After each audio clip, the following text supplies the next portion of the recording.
Hello everyone, welcome back to my channel. इस video में हम लोग नेक्स्ट टॉपिक डिस्कस करेंगे। इंटरनल कंट्रोल हमने चैप्टर स्टार्ट किया है, इंटरनल कंट्रोल सिस्टम भी बोला जाता है।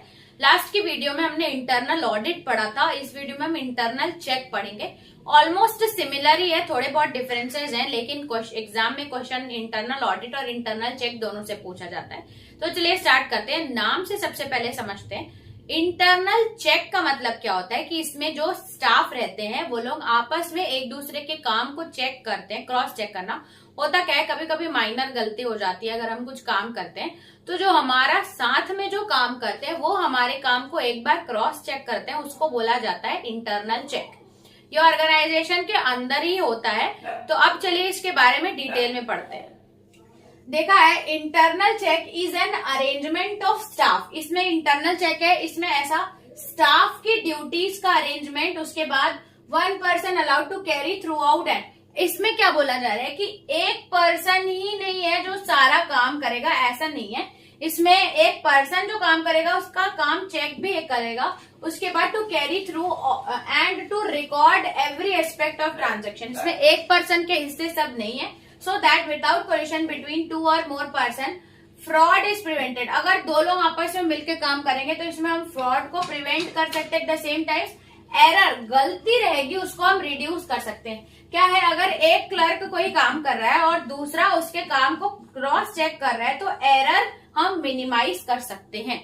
अब इंटरनल चेक अपने अंदर क्या क्या इंक्लूड करता है, तो सबसे पहले लिखा है वर्कलोड अकॉर्डिंग टू। इसमें ना इंटरनल चेक के अंदर यह समझाया जाता है कि आपको वर्कलोड देना है एम्प्लॉइज को अकॉर्डिंग टू देयर कैपेबिलिटीज, उनकी क्षमता क्या है उसके हिसाब से और उनकी क्वालिफिकेशन के हिसाब से। उसके बाद 1 person does not perform single task. इसमें क्या बोल रहा है कि शुरू से लेके एंड तक एक पर्सन नहीं होगा जो सारा काम करेगा। इसमें बहुत सारे पर्सन है जो उसके काम को चेक करेंगे। अगर एक पर्सन को हम सारा काम नहीं देंगे तो गलती होने की चांसेस हो सकती है, क्योंकि उसका काम कोई चेक नहीं कर रहा। तो ऐसा नहीं होगा कि एक पर्सन ही सारा काम कर रहा है, इंटरनल चेक में ऐसा नहीं होता। फिर उसके बाद अगर एक क्लर्क कोई काम कर रहा है, वर्क डन बाय 1 क्लर्क, वो चेक करते हैं इंडिपेंडेंटली बाय ऑटो। उसके बाद इंडिपेंडेंटली कोई दूसरा क्लर्क उसके काम को ऑटोमेटिकली चेक करेगा। ठीक है, तो ये मैंने पहले बताया था। इसमें वर्कलोड, कैपेबिलिटी और क्वालिफिकेशन के हिसाब से दिया जाता है। कोई एक काम पूरे टास्क, एक आदमी पूरे काम को नहीं करेगा। इसमें एक क्लर्क काम करता है तो दूसरा ऑटोमेटिकली चेक करता है। ये सब हमने किसके बारे में पढ़ा, इंटरनल चेक। ठीक है, चेक समझ में आ गया। जनरली हम अपने ऑर्गेनाइजेशन की गलती मिनिमाइज करना, परफॉर्मेंस को चेक करना, फ्रॉड को मिनिमाइज करना, इम्प्रूव करना परफॉर्मेंस, इसीलिए हम कोई भी काम को चेक करते हैं।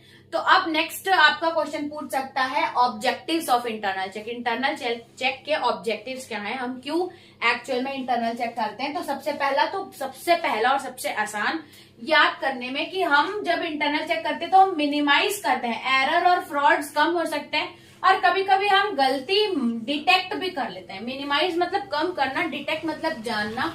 अगर कोई भी एरर है या फ्रॉड है उसको क्विकली जानने को हम लोग बोलते हैं। फिर दिया है to increase efficiency of internal control system. हमारा जो इंटरनल कंट्रोल सिस्टम है उसकी एफिशिएंसी बढ़ाने के लिए और अच्छे से होने के लिए भी हम क्या करते हैं, इंटरनल चेक। फिर दिया हुआ है अगर कोई काम कोई कैसा कर रहा है उसको आप चेक कर लोगे तो आप आसानी से रिस्पॉन्सिबिलिटी फिक्स कर रहे हो। इंटरनल चेक में आपको पता चल जाता है कौन कैसा काम कर रहा है। टू फिक्स रिस्पॉन्सिबिलिटी और एफिशिएंसी को और इंक्रीज करने के लिए भी हम इसको यूज करते हैं, इंक्रीज या एनहांस एफिशिएंसी। ऑडिटर का, अब इंटरनल अगर जो क्लर्क हैं वो सारी चेकिंग कर लेंगे तो इसमें ऑडिटर का बर्डन क्या होगा, कम। तो एक ऑब्जेक्टिव रहता है to reduce auditors burden.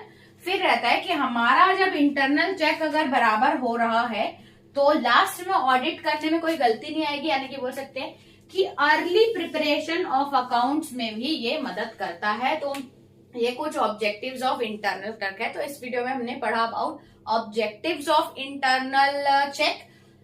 Total 7 points हैं और इंटरनल चेक क्या होता है, उसमें क्या क्या चीजों का ध्यान रखना चाहिए। आई होप आपको समझ में आया होगा। तो इस वीडियो में इतना ही रखते हैं, चलते हैं नेक्स्ट वीडियो में, देखते हैं नेक्स्ट टॉपिक। तब तक के लिए थैंक्स फॉर वॉचिंग।